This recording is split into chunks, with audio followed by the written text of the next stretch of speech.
Hello and welcome back to our Angular Beginners series. Today we're diving into the world of dependency injection and exploring how services play a crucial role in Angular. Dependency injection is a design pattern that allows a class to receive its dependencies from external sources rather than creating them itself. Services are the backbone of many Angular applications, providing a way to share data, share common functionality, and maintain state across components and even other services. In today's tutorial, we'll demonstrate how to generate and use a service which performs a simple API call to display fetch data. So let's say you have an Angular app like this. In that app, you have a bunch of different components. Let's say you have 3 components, component A, B, and C. Let's say you want to have the ability to share data between component A, B, and C, and none of these components are children or parents of each other, so they're not nested. They're effectively separate. This is what services are good for. So let's say service A, and there's going to be one instance of service A when we generate it. Let's say we want to share data between A, B, and C. So A, B, and C will all reference the same instance of service A. Essentially, they are injected into the constructor of each component, something like that. The nice thing about dependency injection is you create one instance of service A, and by default, it's provided to your entire application, what we call the root application provider. None of the component classes of component A, B, or C need to worry about creating an instance of service A, and all of these components will be able to access the exact same instance in memory of service A. So if you have a variable in service A, something like true, and component A updates foo to be false, component B and C will also see service A.foo will be false. And that's essentially the basic demonstration of services and dependency injection. Let's see an example. Let's generate a new project. We'll just call it services example. Go ahead and open the project in VS Code. So what we need is a data source, and we're going to use the Pokey API data source. So Pokey API. Go ahead and find the docs section. Scroll down to the Pokemon endpoint and copy this GET request. Let's open a new tab, and we'll add URL parameters limit equals 151, and we'll get back a JSON list of data. What I like to do is I'll take raw JSON data and copy it to a JSON to TypeScript converter. And this is a great website, transform.tools, JSON to TypeScript. Paste that in, and it auto-generates TypeScript interfaces for you. So we're going to use this to create a Pokemon type in our application. CD into source app. We're going to create a directory called types. CD and types, and we'll create a file with the command touch, and we'll just call it pokemon.ts. Let's open that file and paste in that interface. Let's rename this to Pokemon. Now we're going to generate a Pokemon service. So back out into the top level of your project. So in our case, it was /services-example, and let's generate a new service with the command ng generate service, and we want it to be in the services folder, and we'll just call it service Pokemon. Notice the services folder, open up the Pokemon service. We want to use the Angular HTTP client module,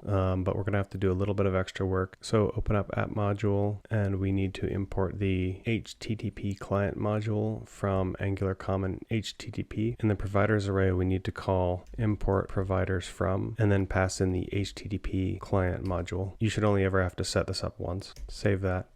Go back to your Pokemon service, and this is where dependency injection comes in. Let's inject the HTTP client into the Pokemon service. We'll write private, we'll call it HTTP, and then HTTP client. And now HTTP client is available in this service. We'll add a function called fetch Pokemon, and it will return an observable type Pokemon. It's underlined because we're not returning anything just yet. So what we want to do is return using our HTTP service .get. We need to pass in our URL string, so let's go back to the browser where we retrieved Pokemon, paste that in, and this is still complaining. We're returning an observable, but it doesn't know that we're returning a Pokemon object. So with the HTTP get function, you can pass in the type.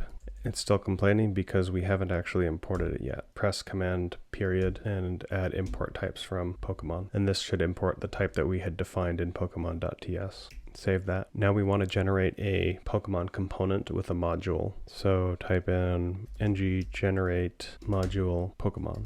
and the component, ng generate component Pokemon. Go into your Pokemon module and export the Pokemon component. Go into your app module and import the Pokemon module. In the app component.html, remove the boilerplate code and we'll add the selector app-Pokemon from the Pokemon component that we had just generated. Let's do ng-serve to make sure that it's running. Go to localhost 4200 and we can see Pokemon Works is displayed. Open the Pokemon component class and add a constructor. And now we're going to inject the Pokemon service into the Pokemon component. So we'll add private, and we'll just call it Pokemon service of type Pokemon service. And we'll add a function called handle fetch Pokemon, which does nothing for now. In the Pokemon component, let's replace Pokemon Works with a button whose click event calls our handler function, handle fetch Pokemon, and we'll just put fetch Pokemon as the text. Go back to localhost. We can see that it works, but if we click it, nothing will happen. Now what we want to do is we want to use the Pokemon services HTTP fetch call in order to get an observable of Pokemon. So call Pokemon service.fetch Pokemon. By doing this, we're returning an observable. If you're not familiar with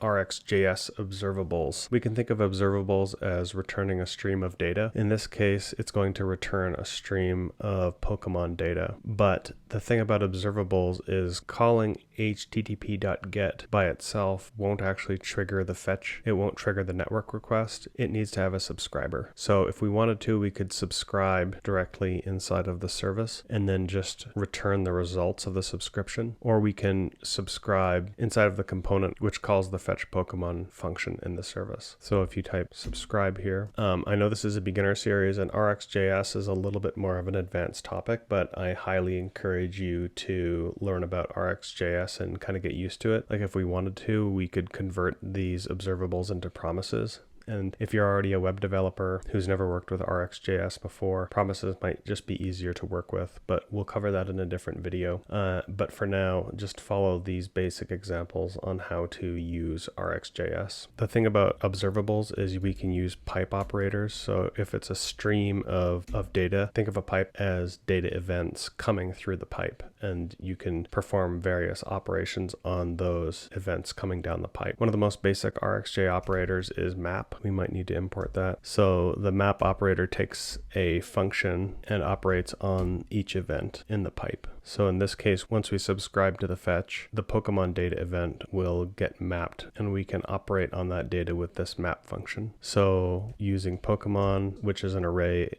of results, if you take a look at the interface, Pokemon data has an array of results here. And we'll do a for each on that. It also takes a function as a parameter, and we'll just say each mon, and let's just log that out for now. And if we use these backticks, we can do string interpolation with the $ curly brackets. And we just want to display the name. So we'll use mon.name, which is basically a result. Let's save that, go back to localhost and open up developer console. Click on the network tab and just clear anything that's in there. And then click fetch Pokemon. That didn't work. Don't forget to hit subscribe, since this is essentially just getting an observable, but we're not doing anything with it. As I explained before, the fetch doesn't actually occur until there is a subscription attached to the observable. So when you use an RxJS operator like pipe on an observable, at the end of the pipe, the observable comes out. So we still need to subscribe to the result of that pipe. Save it, refresh. Let's clear those results again and click fetch Pokemon. The correct way to bind an event handler in Angular is to use parentheses around the event name and then assign it a method call. However, in your code, handle fetch Pokemon is missing parentheses. In the correct version, handle fetch Pokemon is properly called as a method when the button is clicked. Without the parentheses, Angular treats handle fetch Pokemon as a reference to a property, not as a function. You need to study more, bro. We want to actually execute it by using the parentheses on the function name. Let's try that again, refresh, clear those, click fetch Pokemon, and you can see that a network request has occurred. So if you click that, go over to response, you can see that we have the expected results. Now we want to actually display the Pokemon on the page instead of just fetching them and displaying them in the component. What we're going to do is we're going to use an operator called Async pipe, which is built into Angular, and Async pipe handles the subscriptions for us. You don't need to subscribe and you don't need to unsubscribe. So if you had a component like this and you just clicked subscribe and then you navigated away from this page, that subscription would still be active. It creates a memory leak in your app. So you always want to unsubscribe from your observables in the component lifecycle functions. That is a discussion for another video. So for now, let's just create a observable class variable. Delete the button and delete this function. Add a class variable called Pokemon $. $sign is a convention that we use to indicate that a variable is an observable. We'll say that the type is observable of Pokemon, and we'll initialize it to Pokemon service.fetch Pokemon. Don't forget to import the type, save that. Nothing's happening yet because we're not displaying anything in our component, but now we have the Pokemon component is initialized. It will set this Pokemon observable variable to whatever's returned by the Pokemon.fetch Pokemon function, and it's returning an observable of Pokemon. So we're going to use that observable, and again, think of an observable like a stream of data. We're going to display the results of that observable in our Pokemon component. Let's add an ng container. Ng container is just kind of like a placeholder element that we can use, but it won't actually create a element in the compiled HTML, but we can still use it to our advantage here. And we're going to call ngIf, and we're going to pass in our Pokemon observable, and here's where we call async pipe. So this is the pipe operator, and we're passing in the async function, which is built in as Pokemon result. And let's pass in an ordered list, and we'll do an ng for loop on the list item, and we'll just say let mon of Pokemon result dot results, and we'll display that here. Add in the data binding for mon dot name.